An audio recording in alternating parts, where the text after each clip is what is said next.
Let's talk about overpricing your home. Overpricing your home is going to damage you. I'm going to tell you why.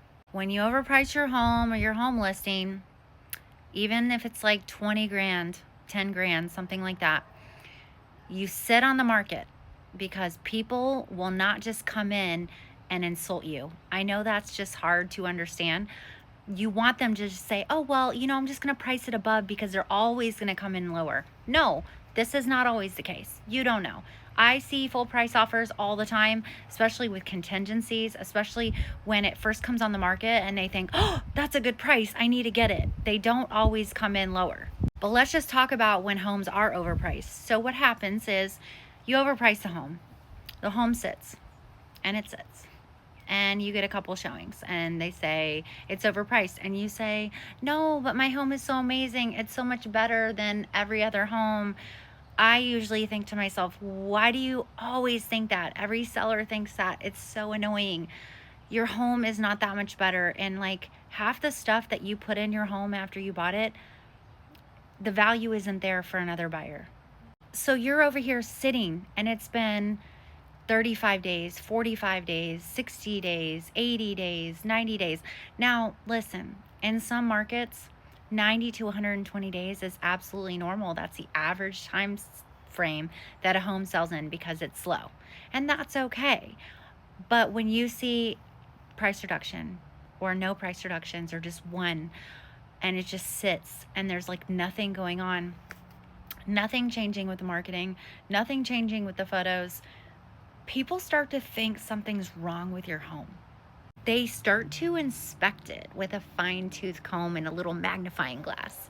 They start to second guess. The ones that are watching your home start to second guess and wonder, why are they sitting there? Why is it sitting there? What's going on with it?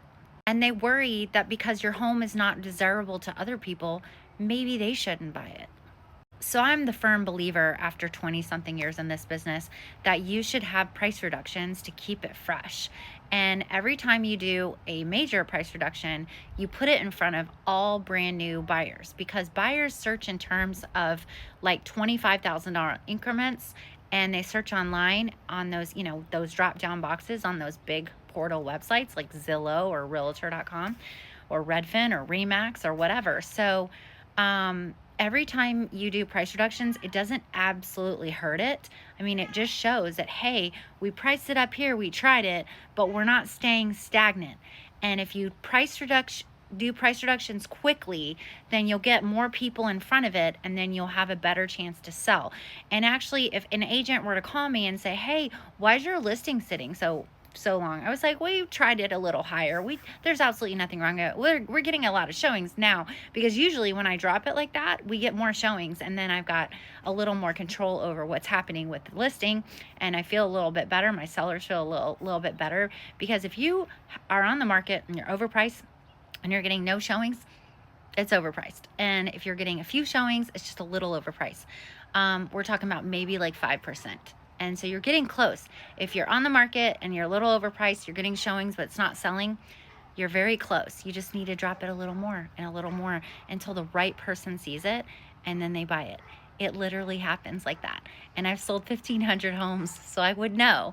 But it's just, there's not an exact art or science to this, but it's more of like an art, because you have to look at also what's active out there. What is your competition doing? If your home is listed for $350,000, what is everyone else looking at $350,000? What else is for sale out there for $350,000? And how does your listing compare to that one? And so you kind of have to bounce around sometimes with the price to get it exactly right. It's not always based on what's sold and closed.